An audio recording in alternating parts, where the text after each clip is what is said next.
बिस्मिल्लाहिर्रहमानिर्रहीम। उन लोगों ने कभी कोई हलालियों वाला काम किया ही नहीं था। वो लोग हमेशा अपनी औकात दिखाते रहे, क्योंकि जब मदीना में जो रहने वाले यहूदी कबाइल थे ना, एक बनो करीजा, बनो नज़ीर और बनो किनका या कनिका, इनको ही देख लीजिए कि ज़माने जहालियत में ये लोग, ये मदीना में हैं, कबीले हैं।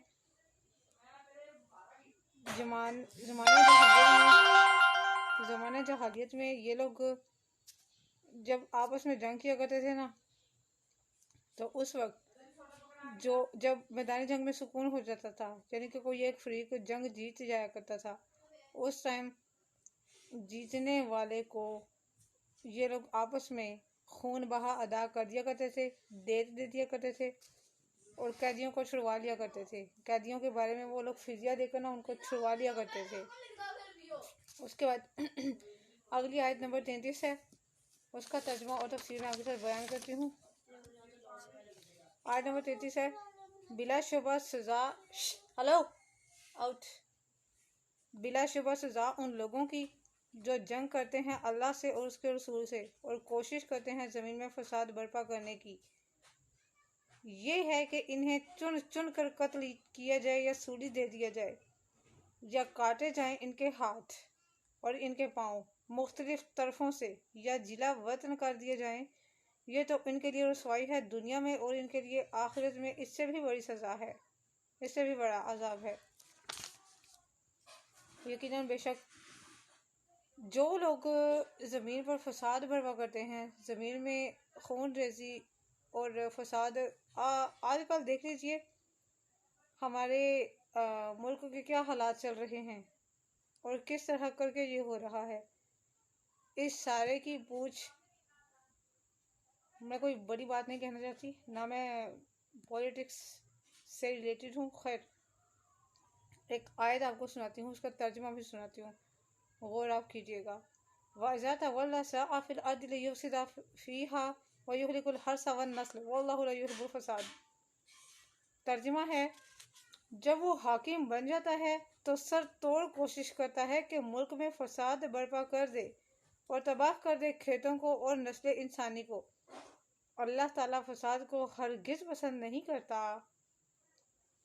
यहाँ से आप देख लीजिए, बाज़ जो दूसरे बुजुर्ग हैं, बाज़ जो सल्फ कराम हैं, सल्फ हैं जो बाज़, वो उन्होंने कहा है कि दिरहम और रियाल, दिरहम और दिनार, नकदी को तोड़ना, ये भी फसाद फिल अर्द है, जिसके बारे में अल्लाह ताला ने ये सूरत बकरा की आयत नंबर 205 से जो मैं आपके साथ बयान कर चुकी हूँ कि जब उसको हुकूमत मिल जाती है तो वो ज़मीन में फसाद बर्पा करता है। और ये सारे का सारा जो ये फिर क्या होता है, फिर ज़ाहिर क़यामत आ जाती है। बार बार तो ये नहीं मौके दिए जाएंगे ना, ये आखिरी टाइम है, इसके बाद कोई मौका नहीं मिलना। और बाज़ बुजुर्ग कहते हैं कि ये आयत मुशरिकीन के बारे में नाजिल हुई है, बाज़ कहते हैं कि खवारिज के बारे में नाजिल हुई है। खवारिज और मुशरिकीन एक ही चीज़ है, इनमें कोई ज़्यादा बड़ा फ़र्क नहीं है, बल्कि खवारिजों के बातों पर चलते हुए मुशरिकीन ऐसे तमाशा करते हैं ना, जैसे उनके घर की बात हो, जैसे उनके साथ किसी ने कोई ज़्यादती कर दी हो, उनकी फैमिली के साथ। खैर, मैं आयत से बताती हूँ। अल्लाह ताला ने फरमाया है, अगर इन मुशरिकीन में से कोई मुसलमानों के इस पर काबू पा लेने से पहले फसाद से तौबा कर ले तो फिर इससे कोई बात बस ना होगी। लेकिन अगर कोई मुसलमान इन कबाइह का इर्तिकाब करे, यानी अगर कत्ल करे या ज़मीन में फसाद बर्पा करे या अल्लाह और उसके रसूल के साथ जंग करे, अल्लाह ताला के अहकामात को ना मानना अल्लाह ताला के साथ जंग है, हक को झुटलाना अल्लाह और अल्लाह के रसूल के साथ जंग करे, फिर गिरफ्तार होने से पहले मुशरिकीन के साथ जा मिले तो हद शरई से आज़ाद ना होगा, बल्कि उसको बहुत दर्दनाक सज़ा दी जाएगी। सज़ा कोई भी बंदा दे सकता है। आजकल के इस नाजुक दौर में जिस तरह का ये दौर चल रहा है, यानी कि सरकार दो आलम मोहम्मद मुस्तफ़ा सल्लल्लाहु अलैहि वसल्लम और सहाबा कराम हमें अपनी जानों से भी ज़्यादा अजीज़ हैं। हम इनकी खातिर कुछ भी कर सकते हैं, हम इनकी खातिर शहीद हो सकते हैं।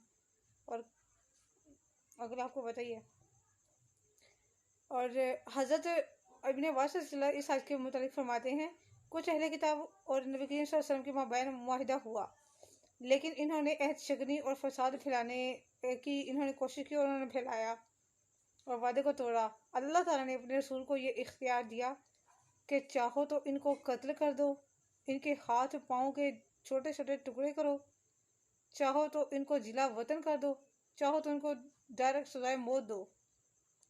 लेकिन अल्लाह ताला के हुक्म से ही इनको फिर तड़प तड़प कर मरने वाली सजा दी गई। अल्लाह ताला ने इनके बारे में मैं आपको बताती हूँ, पूरी तफसीर के लिहाज से मैं आपको बताती हूँ। हज़रत अनस बिन मालिक रज़ी अल्लाह ने रिवायत किया है कि बनो इक्ल के 8 अफराद रसूलुल्लाह सल्लल्लाहु अलैहि वसल्लम की खिदमत में हाजिर हुए और इस्लाम पर कारबंद रहने की आपसे बैत की, और इन्हें मदीना की फ़िज़ा रास ना आई, ये बीमार हो गए, इनको मौत पड़ गई। अल्लाह की तरफ से ये कुछ होना था। इसकी शिकायत उन्होंने रसूलुल्लाह सल्लल्लाहु अलैहि वसल्लम से की। आपने फरमाया, क्या तुम हमारे चरवाहे के साथ जाकर ऊँटों का दूध और पेशाब नहीं पियोगे? इन्होंने अर्ज़ की, क्यों नहीं? चनाचे उन्होंने ऊँटों का दूध और पेशाब पिया तो सेहतमंद हो गए। लेकिन इन जालिमों ने चरवाहे को कत्ल कर डाला और ऊँट भगा कर ले गए कि शायद उसके यूरिन में कोई ख़ास ताकत हो, इसलिए वो उसको ले गए थे, ये सोचते हुए कि वो ऊँट ख़ास होगा, इसलिए ऊँट को ले गए वो लोग। रसूलुल्लाह सल्लल्लाहु अलैहि वसल्लम को जब ये खबर मिली तो आपने सहाबा को उनके पीछे भेजा, चनाचे वो पकड़ लिए गए, इन्हें गिरफ्तार करके नबी करीम सल्लल्लाहु अलैहि वसल्लम की खिदमत में लाया गया। फिर आपके हुक्म के मुताबिक इनके हाथ और पाँव काट दिए गए, इनकी आंखों में गरम सलाइयाँ फेरी गई, इनकी आंखों में गरम सलाइयाँ फेरी गई।